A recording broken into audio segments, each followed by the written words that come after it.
শুভ সকাল শিক্ষার্থীরা, CUET school and college কর্তৃক আয়োজিত অনলাইন ক্লাসরুমে তোমাদেরকে আমন্ত্রিত। আজ হিসাব বিজ্ঞানের নবম অধ্যায় রেয়ামিল অধ্যায় সম্পর্কে আলোচনা করব। রেয়ামিল হচ্ছে হিসাব চক্রের পঞ্চম ধাপ। এই ধাপের মাধ্যমে মূলত ব্যবসায়ীরা জানতে পারে তাদের বিভিন্ন হিসাবে লেখা লিপিবদ্ধ লেনদেনগুলো আসলে সঠিকভাবে লেখা হয়েছে কিনা। তাহলে মূলত খতিয়ানকে আমরা এক কথায় বলতে পারি, খতিয়ান হচ্ছে খতিয়ান হিসাবগুলোর গাণিতিক নির্ভরতা যাচাই করার উপায় হচ্ছে আমার জন্য রেয়ামিল। এবং আমরা হিসাব বিজ্ঞানের সূত্র অনুযায়ী জানি সকল ধরনের ব্যয় সম্পদ হচ্ছে ডেবিট এবং আয় দায় মালিকানা সত্ত্বসমূহ হচ্ছে ক্রেডিট। ঠিক তেমনি আমরা যখন রেয়ামিল প্রস্তুত করব তখন অবশ্যই খেয়াল রাখতে হবে রেয়ামিলের ডেবিট হিসাব খাতসমূহ হবে সম্পদ, ব্যয়, অগ্রিম খরচ, প্রাপ্য আয়। আমরা হিসাব বিজ্ঞান সূত্রে আরো একটা জেনে এসেছি, খরচ যদি অগ্রিম প্রদান করা হয়ে থাকে সেটা হচ্ছে সম্পদ। প্রাপ্য আয়, প্রাপ্য আয়ও কেন আমার এখানে রেয়ামিলে ডেবিট হবে, তার কারণ হচ্ছে প্রাপ্য আয় আমরা ভবিষ্যতে পাবো, যে টাকাটা এখনো আমরা পাইনি। তাহলে এক কথায় এটাকে আমরা আমাদের সম্পদ বিবেচনা করে নিতে পারি। এবার রেয়ামিলের ক্রেডিট খাতসমূহ, ক্রেডিটে আমরা একটু আগেই বলেছি হিসাব বিজ্ঞানের সূত্র অনুযায়ী আয় দায় মালিকানা সত্ত্ব সবসময় ক্রেডিট হয়ে থাকে। তাহলে ক্রেডিট খাতে এখানে বসছে দায় সমূহ, আয় বা লাভ সমূহ, অনুপার্জিত বা অগ্রিম আয়, মুনাফা দ্বারা সৃষ্ট সঞ্চিতি। অনুপার্জিত বা অগ্রিম আয়, হিসাব বিজ্ঞানের সূত্র বলছে আয় যদি আমার অগ্রিম হয়ে থাকে অবশ্যই সেটা ব্যবসায়ের জন্য দায় বলে বিবেচিত হবে। আর সবার শেষে যেটা বলছে মুনাফা দ্বারা সৃষ্ট সঞ্চিতি, এটা হচ্ছে ব্যবসা ভবিষ্যতের জন্য যে কোনো ধরনের সঞ্চিতি সংরক্ষণ করুক না কেন সেটা অবশ্যই ব্যবসায়ীরা সেটাকে ক্রেডিট পাশে প্রদর্শন করবে তার আর্থিক সুবিধা লাভের জন্য। তাহলে মূলত রেয়ামিলে আমার ডেবিট পাশে আর ক্রেডিট পাশে কোন কোন খাতগুলো আমরা লিখবো সেটা সবাই বুঝতে পেরেছো। এখন আসো আমরা দেখি রেয়ামিলে কোন কোন হিসাবগুলো হিসাবভুক্ত করা হয় না।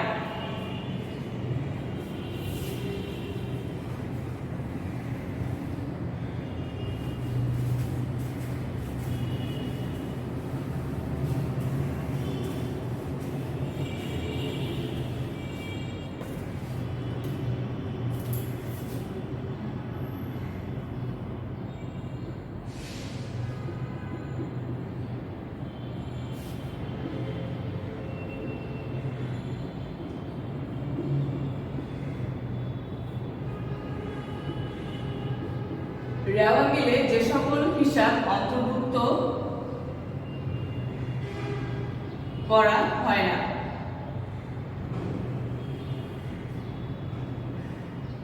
এক নম্বর হচ্ছে প্রারম্ভিক নগদ জমা,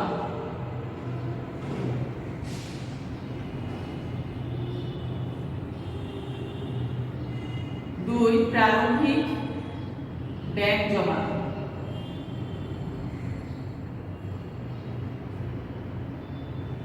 তিন সমাপনী মজুত পণ্য,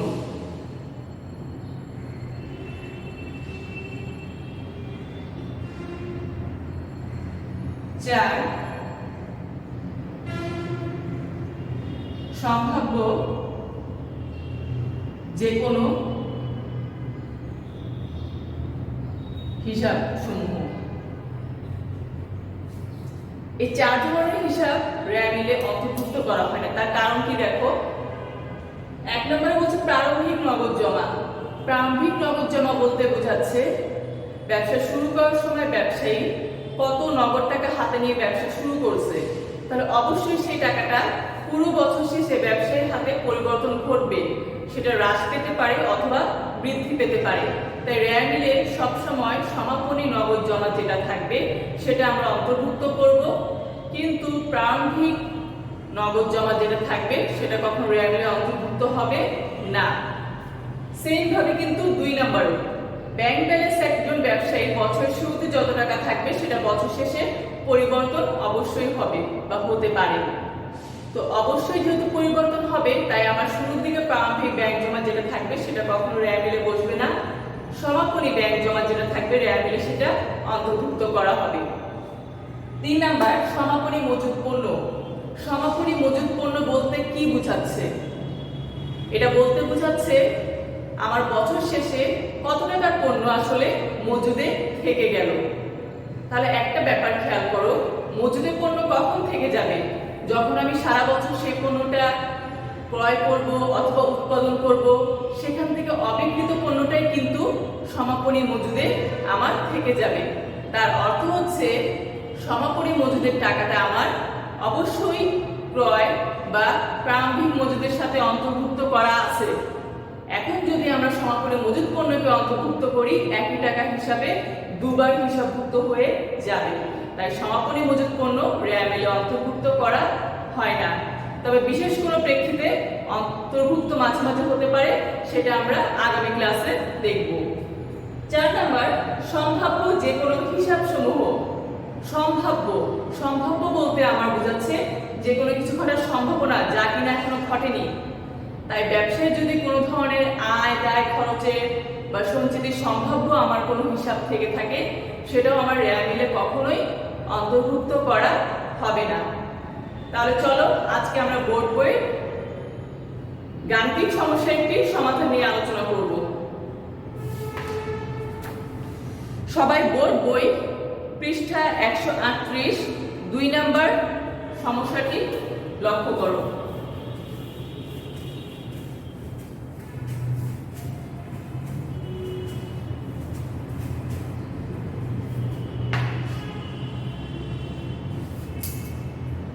পৃষ্ঠা 138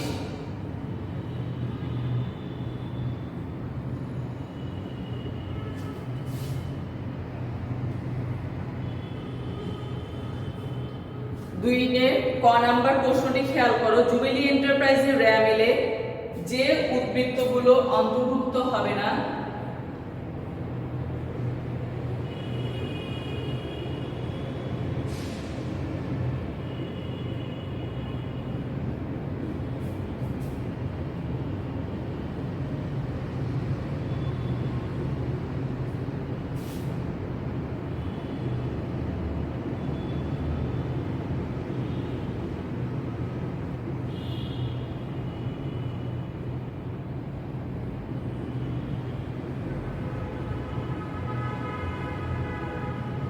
তার পরিমাণ নির্ণয়।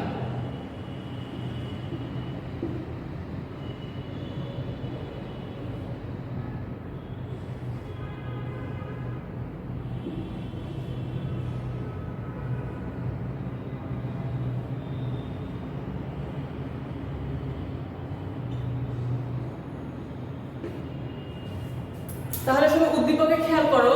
উদ্দীপকের শুরু থেকে বলা আছে জুবিলি এন্টারপ্রাইজের 2017 সালের 31শে ডিসেম্বর তারিখের হিসাবের উদ্বৃত্তগুলো নিম্নরূপ। তাহলে কোন ধরনের উদ্বৃত্তগুলো রেয়ার মিলের মধ্যে অন্তর্ভুক্ত হবে না তা আমরা একটু আগেই জেনে এসেছি। সবাই প্রশ্নে খেয়াল করো কোনগুলো অন্তর্ভুক্ত হবে না।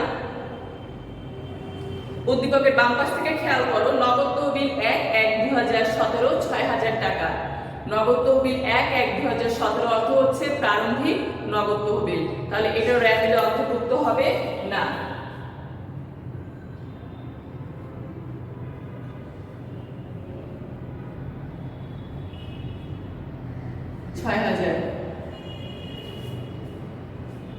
এরপর উদ্দীপকের ডান পাশের কলামে লক্ষ্য করো, সেখানে আমরা সবাই নিচে দেখতে পাচ্ছি মজুদ পণ্য 31/12/2017। অবশ্যই বছরের শেষ মাসের শেষ তারিখ উল্লেখ থাকলে আমরা সেটা বুঝবো সমাপনী তারিখে। আর যদি বছরের শুরুর মাসের শুরুর তারিখে দেখে অবশ্যই সেটাকে মনে করব প্রারম্ভিক তারিখে। তাহলে এই মজুদ পণ্য যেটা সবার শেষে দেওয়া আছে সেটা হচ্ছে সমাপনী মজুদ পণ্য। তাহলে মজুদ পণ্য 31/12/2017 35,000 টাকা। টোটাল হচ্ছে 41,000।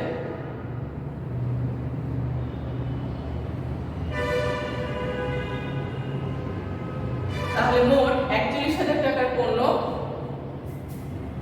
পণ্যের হিসাব এখানে কোনো ব্যয় মিলে অন্তর্ভুক্ত হচ্ছে না, উত্তর লিখে দিবে 41,000 টাকা।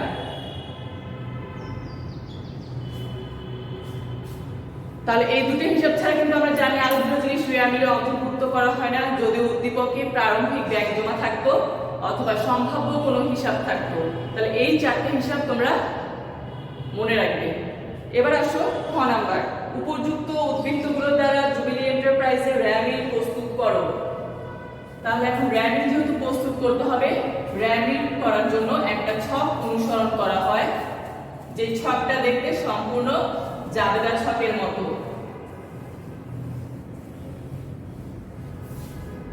জাবেদা ছকে যেভাবে 5টি কলাম থাকে, এখানেও ঠিক সেম 5টি কলাম থাকবে, তবে প্রথম দিকের 3টা কলামের হেডিং গুলো ভিন্ন হবে। তাহলে জাবেদার মতো করে ছক আমরা করব। উপরে কোম্পানির নাম লিখব জুবিলি এন্টারপ্রাইজ,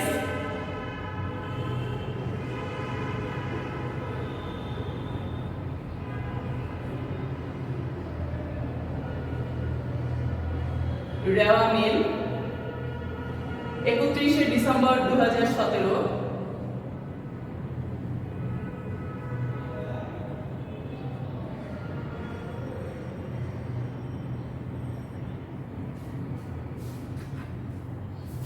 এবার পেন্সিল দিয়ে ছক করবে।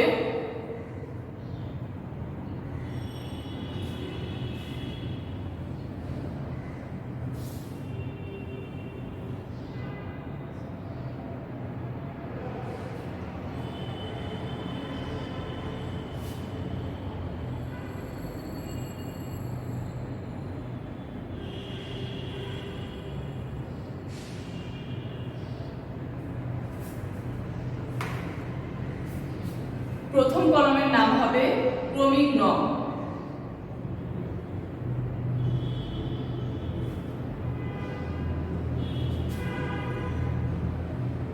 দ্বিতীয় কলামে হবে হিসাবের শিরোনাম,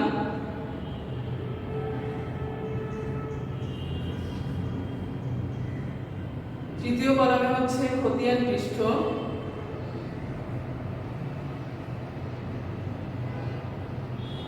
ডেবিট টাকা, ক্রেডিট টাকা।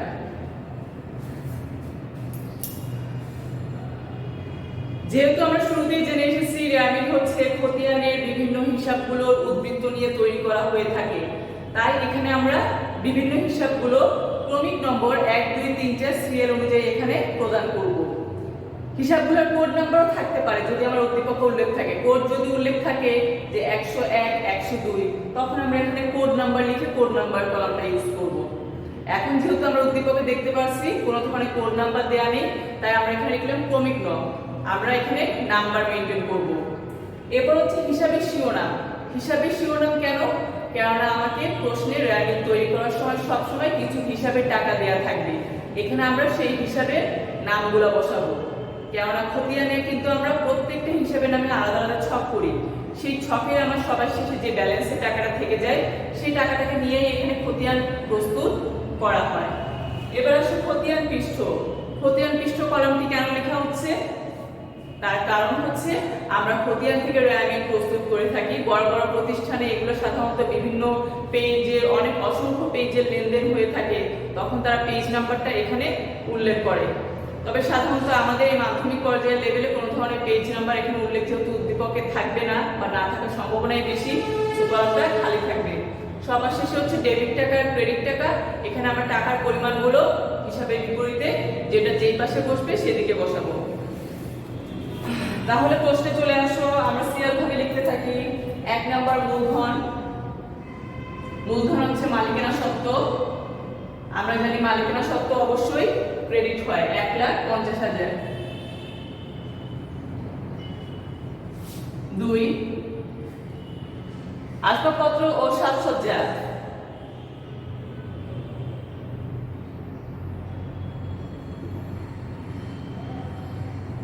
আসবাবপত্র ও সাজসজ্জা হচ্ছে সম্পদ, তাহলে এটা হচ্ছে ডেবিট 50,000। প্রাপ্য বিল 30,000।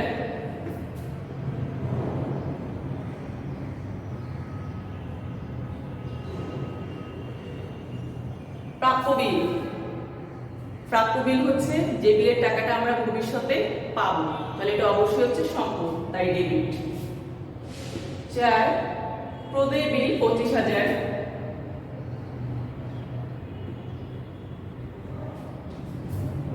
ক্রেডিট পাশে।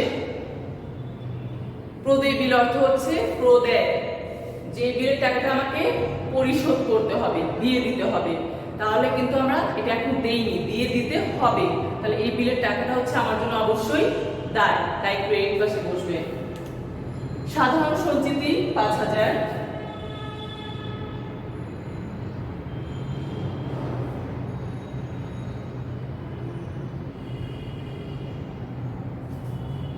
ক্রেডিট।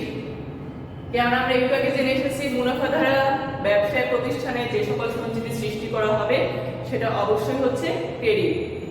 কেননা সাধারণ সঞ্চিতি হচ্ছে নিট মুনাফার নির্দিষ্ট একটা অংশ ব্যবসায়ীরা সেই তহবিলে ভবিষ্যতের জন্য সংরক্ষণ করে রাখে। এরপর 1 তারিখের নগদ তহবিলটা আসবে না। মজুত পণ্য 1/1/2017,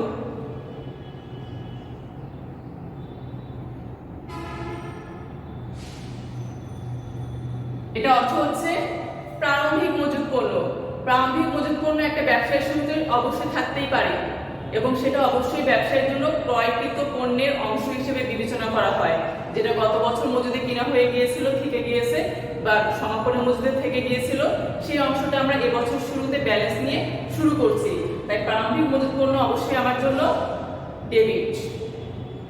40,000।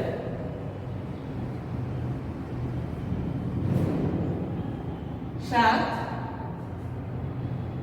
20 5,000। 20 আমরা আগের অধ্যায়ে জেনে এসেছি 20 কাকে বলে।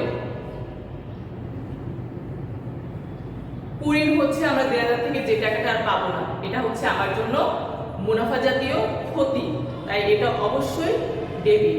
কেননা মুনাফা জাতীয় ক্ষতি বা ব্যয় অবশ্যই হিসাব বিজ্ঞানের সূত্র অনুযায়ী ডেবিট। দালান কোঠা 45,000,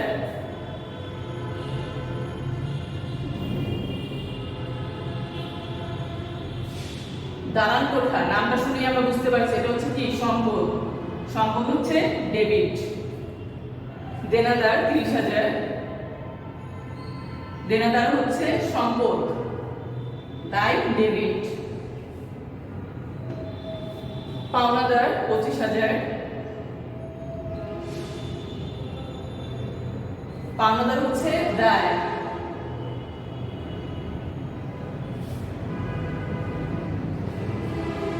বেতন 5,000, বেতন হচ্ছে খরচ, ডেবিট। অনুপার্জিত সেবা আয় 3,000,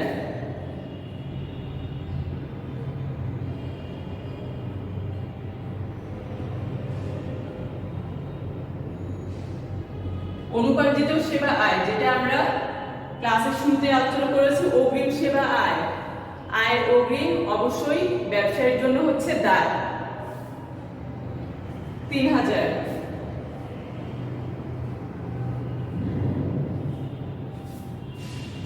ক্রেডিট।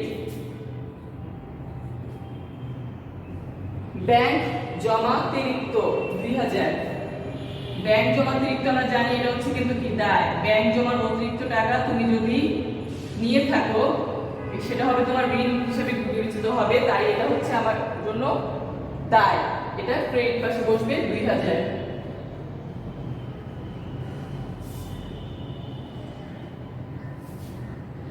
নগদ তহবিল 31/12/2017,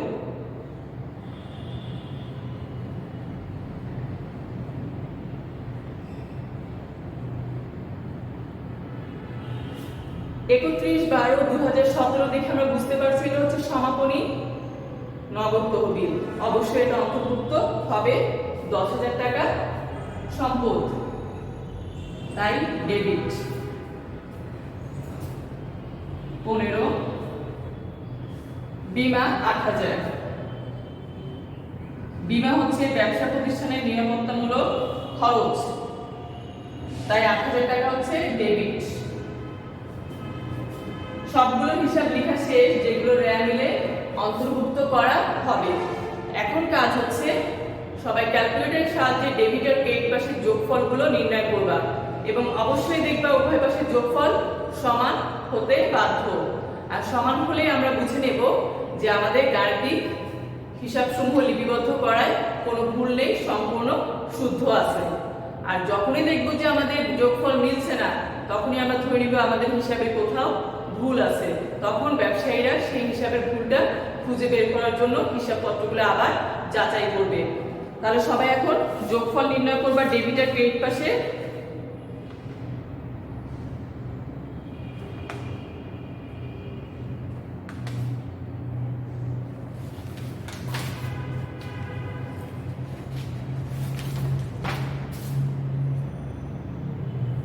দেখা যাচ্ছে দুই পাশের যোগফল নির্ণয় করে ডেবিট পাশে যোগ আসছে 2,23,000, ক্রেডিট পাশে যোগ আসছে 2,13,000।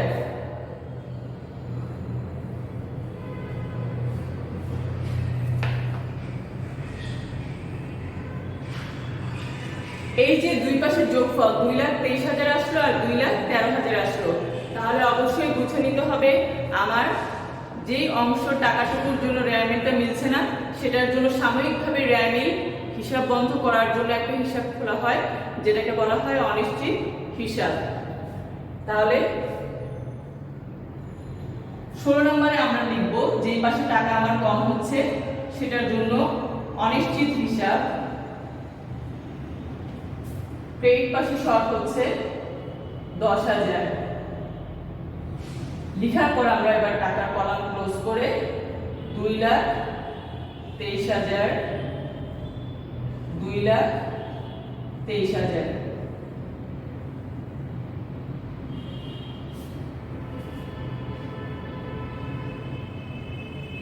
তাহলে মোট টাকা হচ্ছে 2,23,000 টাকা। সব বন্ধ করে দিবে পেন্সিলের সাহায্যে। এবার নিচে উত্তর লিখে দেবে রেয়ামিলের যোগফল 2,23,000 টাকা।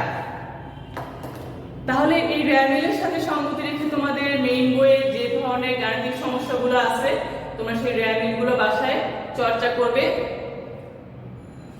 ধন্যবাদ সবাইকে, ভালো থাকবে সবাই।